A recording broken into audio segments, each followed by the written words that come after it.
आशा Negi and Ritwik Dhanjani ये दोनों ही आज भी अश्विक नाम से क्यों ट्रेंड करते हैं, जबकि इनका ब्रेकअप 4 साल पहले हो चुका है। चलो इस कहानी को शुरू से शुरू करते हैं। आशा नेगी जो कि 2010 में उन्होंने अपना डेब्यू मधुरा नाम के एक सीरियल से किया था, वो उस वक्त इस नाम से उतना फेमस वो नहीं हो पाई थी क्योंकि ये सीरियल उन्हें वो फेम नहीं दे पाया जो कि उनके साथ आगे होने वाला था।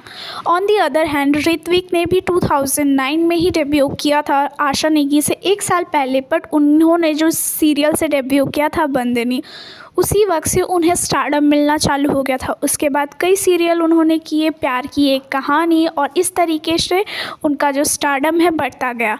पर इन 2011 ये दोनों एक सेट पे मिले, पवित्र रिश्ता, ये ज़रूर आपने सुना होगा। उस वक्त ये बहुत ज़्यादा ही फेमस सीरियल हुआ करता था जिसमें कि सुशांत सिंह और अंकिता लोखंडे ने भी काम किया था और उनकी पेयर भी काफ़ी जानी जाती है। आशा और ऋत्विक की तरह अंकिता और सुशांत भी उसी सेट पे मिले थे और उन दोनों का भी अफेयर उसी सेट से चालू हो गया था।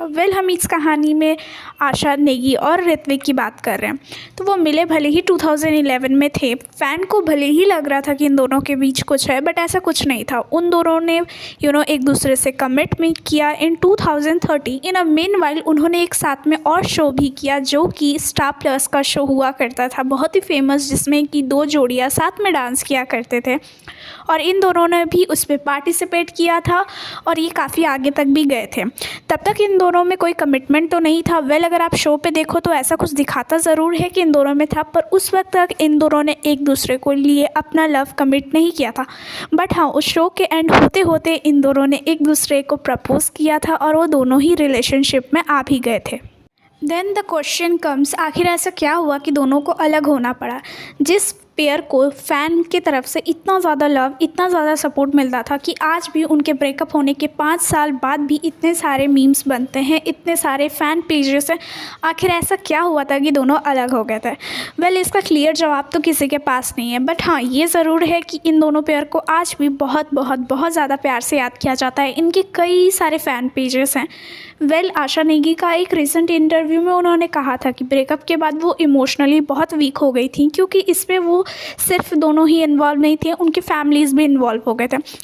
अगर आशा की फैमिली के बारे में बताएं तो आशा एक छोटे शहर से आती हैं, तो उन्होंने ऋत्विक को हाँ करने से पहले अपने फैमिली में बहुत ज़्यादा प्रॉब्लम्स देखे थे, क्योंकि मैंने कहा ना, जैसे कि उनका पेयर बनने से पहले, रियल लव कनेक्शन बनने से पहले ही बहुत सारे न्यूज़ पेजेस में उनके अफेयर के न्यूज़ आते थे, जिनकी वजह से उनकी फैमिली बॉदर होती थी, स्पेशली उनके फादर बॉदर होते थे। इस वजह से भी आशा खुद को हमेशा पीछे रखती थी कि उन्हें इन सब चीज़ों में नहीं पड़ना, वो काम करने आई हैं, काम करेंगी और बस इतना ही। बट कहते हैं ना, अगर प्यार होता है तो छुपाए छुपता नहीं है। 6 टाइम के बाद आशा ने ऋत्विक के प्रपोजल को एक्सेप्ट कर लिया था और दोनों साथ में थे। ये सिर्फ साथ में एक दूसरे के साथ ही नहीं, बल्कि दोनों फैमिली भी इन्वॉल्व हो गई थी। दोनों की फैमिली काफ़ी खुश थी। Something majorly happen between them definitely, but जो भी हुआ हो, आज भी ये दोनों एक दूसरे को पब्लिकली बहुत ही ज़्यादा रिस्पेक्टफुली याद करते हैं, एक दूसरे के बारे में बात करते हैं। अगर ऋत्विक के बारे में बात कहें तो ऋत्विक हमेशा ही खुद को चेंज बताता है कि वो आशा के साथ रिलेशनशिप के आने के बाद वो बहुत बेटर वे में चेंज हुए हैं।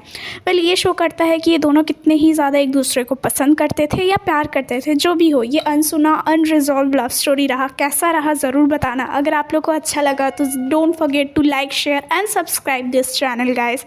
Bye.